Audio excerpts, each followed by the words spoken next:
वंदे मातरम। मेरे प्यारे दोस्तों, आज मैं आप लोगों को अलंकार के बारे में बताने जा रहा हूँ। कृपया आप लोग ध्यानपूर्वक सुनिए। ठीक है मेरे प्यारे दोस्तों, पहला है पार्ट 1 में मैं बताने जा रहा हूँ आप लोगों को। पार्ट 1 में आप लोग ध्यानपूर्वक सुनिए। पार्ट 1 में है अलंकार किसे कहते हैं, अलंकार किसे कहते हैं, अलंकार के प्रकार। ठीक है, ये सारी चीज़ें आप लोगों को विस्तार पूर्वक बताने जा रहा हूँ। कृपया आप लोग ध्यान पूर्वक सुनिए। अलंकार किसे कहते हैं, अलंकार किसे कहते हैं मेरे प्यारे दोस्तों। अलंकार की परिभाषा काव्य की शोभा बढ़ाने वाले तत्वों, काव्य की शोभा बढ़ाने वाले तत्वों या साधनों को अलंकार कहते हैं। इसका शाब्दिक अर्थ आभूषण या गहना होता है, आभूषण या गहना होता है। यह कितने शब्दों से मिलकर बना है मेरे प्यारे दोस्तों, यह 2 शब्दों से मिलकर के बना है। कितने शब्दों से? 2 शब्दों से। इसका अलम प्लस कार, कौन कौन से शब्द है मेरे प्यारे दोस्तों? अलम प्लस कार। यहाँ अलम का अर्थ होता है आभूषण या सजावट, ठीक है, और कार का अर्थ होता है करने वाला। कार का अर्थ होता है मेरे प्यारे दोस्तों बनाने वाला। क्या होता है? बनाने वाला। अब आप लोगों को बताने जा रहा हूँ अलंकार के प्रकार। क्या? अलंकार के प्रकार। अलंकार वैसे तो मुख्य रूप से 2 प्रकार के होते हैं। मैं आप लोगों को जानकारी के लिए तीसरा भी अलंकार बताने जा रहा हूँ, लेकिन ज़्यादातर 2 ही प्रकार के अलंकारों का उपयोग किया जाता है। 2 प्रकार से कौन कौन से? एक शब्दालंकार, एक अर्थालंकार, और तीसरा जो है आप लोगों को जानकारी के लिए बताऊंगा। ठीक है, लेकिन 2 ही मुख्य रूप से माना गया है, शब्दालंकार और अर्थालंकार का। ठीक है, अब विस्तार पूर्वक आप लोग सुनिए। शब्दा अलंकार किसे कहते हैं मेरे प्यारे दोस्तों? शब्दा अलंकार किसे कहते हैं, यानी इसकी परिभाषा क्या है? जिन अलंकारों का सौंदर्य और चमत्कार शब्दों के विशेष प्रयोग पर निर्भर करता है, यानी किस पर? शब्दों के विशेष प्रयोग पर निर्भर करता, उन्हें शब्दा अलंकार कहते हैं। शब्दा अलंकार के प्रमुख भेद। शब्दा अलंकार मेरे प्यारे दोस्तों यह कितने प्रकार के होते हैं? ये 6 प्रकार के होते हैं। कितने प्रकार के? 6 प्रकार के। तो ठीक है, पहला है क्या है? अनुप्रास अलंकार। क्या है? अनुप्रास। दूसरा है यमक, फिर उसके बाद श्लेष अलंकार, वक्रोक्ति अलंकार, पुनरुक्त अलंकार और विपसा अलंकार होता है मेरे प्यारे दोस्तों। ठीक है, शब्दालंकार के बारे में आप जान गए, परिभाषा और उसके भेद। ठीक है, अब आप लोग को दूसरा बताने जा रहा हूं। क्या है? अर्थालंकार। कौन सा मेरे प्यारे दोस्तों? अर्थालंकार। यानी अर्थालंकार किसे कहते हैं? जब किसी काव्य में शब्दों के अर्थ के माध्यम से चमत्कार या सौंदर्य उत्पन्न होता है, तब उसे अर्थालंकार कहते हैं। इसके मुख्य कितने भेद होते हैं? 5 भेद होते हैं। कितने होते हैं मेरे प्यारे दोस्तों? मुख्य कितने भेद होते हैं? मुख्य 5 भेद होते हैं। कितने भेद होते हैं? 5 भेद होते हैं। कौन कौन से? तो देखिए, पहला है उपमा अलंकार। क्या है मेरे प्यारे दोस्तों? पहला क्या है? पहला है आपका उपमा अलंकार। पहला है उपमा अलंकार, दूसरा है रूपक अलंकार, तीसरा है उत्प्रेक्षा अलंकार, चौथा अतिशयोक्ति अलंकार, पांचवा है मानवीकरण अलंकार।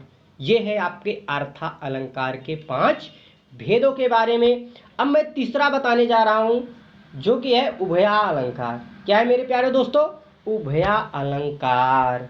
तो उभया अलंकार की परिभाषा क्या है मेरे प्यारे दोस्तों? उभया अलंकार वह अलंकार है जहाँ काव्य में सौंदर्य या चमत्कार शब्द और अर्थ दोनों पर आश्रित, यानी शब्द और अर्थ दोनों पर आश्रित होता है। अर्थात जब किसी पंक्ति में शब्दा अलंकार यानी शब्द के चयन से और अर्थालंकार अर्थ की गहराई से दोनों का मिश्रण एक साथ पाया जाता है, तो उसे उभया अलंकार कहते हैं मेरे प्यारे दोस्तों। क्या कहते हैं? उसे उभया अलंकार कहते हैं। इसके उदाहरण आप देखिए। कजरारी अखियों में कजरारी न लखाए, कजरारी अखियों में कजरारी न लखाए। अब इसके स्पष्टीकरण क्या है? इस पंक्ति में क्या है? उभया अलंकार है मेरे प्यारे दोस्तों। कौन सा? उभया अलंकार। ठीक है, शब्दालंकार और इसमें 2 है अर्थालंकार। जैसे मान लीजिए शब्दालंकार, यहाँ कजरारी शब्द की आवृत्ति, किसकी आवृत्ति? कजरारी। कजरारी शब्द की आवृत्ति 2 बार प्रयोग हुई है। कजरारी शब्द की आवृत्ति 2 बार प्रयोग हुई, जिससे काव्यात्मक लय, यमक या अनुप्रास आभास बनी है। ठीक है मेरे प्यारे दोस्तों। अब इसमें देखिए अर्थालंकार में क्या है, यानी यहाँ काले रंग या काजल के अर्थ किसके, यहाँ काले रंग, यानी यहाँ काले रंग या काजल के अर्थ के कारण काव्य में सौंदर्य और विशिष्ट अर्थ उत्पन्न हो रहा है मेरे प्यारे दोस्तों। ठीक है। अब उभय अलंकार के प्रमुख भेद क्या है, उभय अलंकार के प्रमुख भेद देखिए मेरे प्यारे दोस्तों। उभय अलंकार भी कितने प्रकार के होते हैं, 2 प्रकार के, एक संश्लिष्ट उभय अलंकार, एक संकर उभय अलंकार। कौन कौन से, एक संश्लिष्ट उभय अलंकार और संकर उभय अलंकार होते हैं मेरे प्यारे दोस्तों। अब आप लोगों को कुछ MCQ बताने जा रहा हूँ, कृपया आप लोग ध्यानपूर्वक सुनिए और इसका क्या करिएगा, अध्ययन करिएगा। ठीक है। तो पहला है, जैसे मान लीजिए अलंकार के मुख्य कितने भेद होते हैं। मैंने आप लोगों को बताया अलंकार मुख्य रूप से 2 प्रकार के होते हैं, एक अर्थालंकार, एक शब्दालंकार। तो इसका ऑप्शन बी जो है सही हो गया मेरे प्यारे दोस्तों। अब अगला है कौन सा, अलंकार के 2 मुख्य भेद कौन कौन से हैं, बताएं। अलंकार के मुख्य रूप से मुख्य भेद कौन कौन से, शब्द और वाक्य है, कि शब्दालंकार और अर्थालंकार है, कि संज्ञा और सर्वनाम है, रस और छंद है। इसमें से कौन सा सही है, इसमें से ऑप्शन नंबर बी सही है मेरे प्यारे दोस्तों, शब्दालंकार और अर्थालंकार होता है। ठीक है। अब नेक्स्ट है, नेक्स्ट क्या है, आप देखिए अगला, जिस अलंकार में शब्दों की सुंदरता प्रमुख होती है उसे क्या कहते हैं। देखो बताया ना, शब्दों में अर्थात शब्दालंकार। ऑप्शन नंबर बी सही हो गया, शब्दालंकार।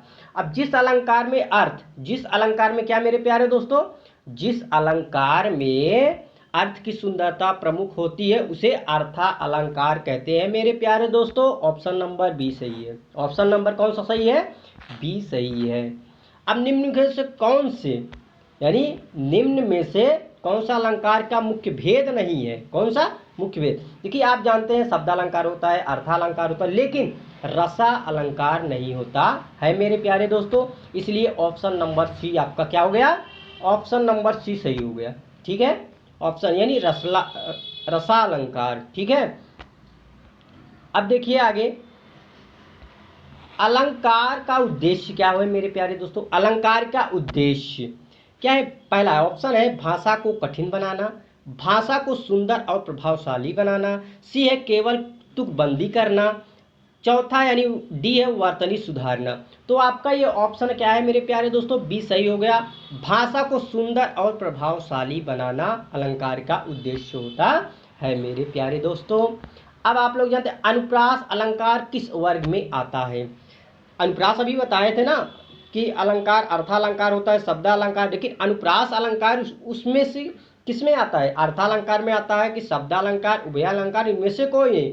तो मेरे प्यारे दोस्तों शब्दा अलंकार में अनुप्रास अलंकार आता है। अब उपमा अलंकार क्या है मेरे प्यारे दोस्तों, उपमा अलंकार, उपमा अलंकार किस वर्ग में आता है। उपमा अलंकार आपका अर्थालंकार में आता है, आप लोगों को पहले उस बता चुके हैं। ठीक है।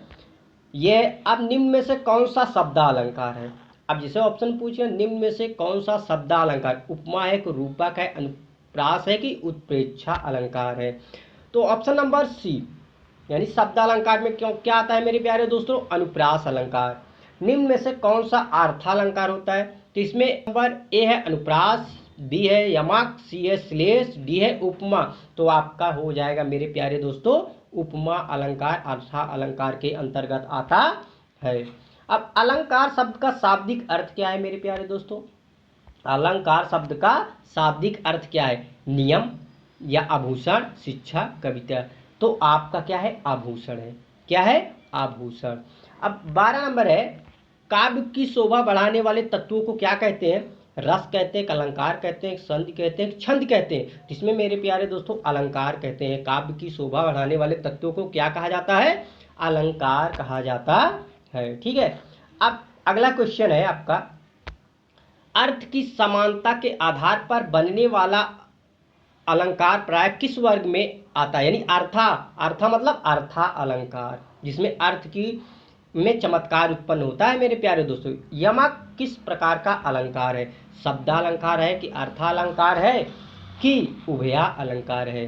तो आप लोग जानते हैं ये है आपका यमक शब्दालंकार। क्या है? शब्दालंकार यमक आता है। ठीक है। हिंदी साहित्य में अलंकारों का मुख्य भेद कितना माना जाता है? 2, 3, 4 या 5? मेरे प्यारे दोस्तों 2 माना जाता है। हिंदी साहित्य में अलंकारों के मुख्य भेद माने जाते हैं कितने? 2। आशा करते हैं कि आपको ये मेरा वीडियो पसंद आया होगा। जय हिंद, वंदे मातरम मेरे प्यारे दोस्तों।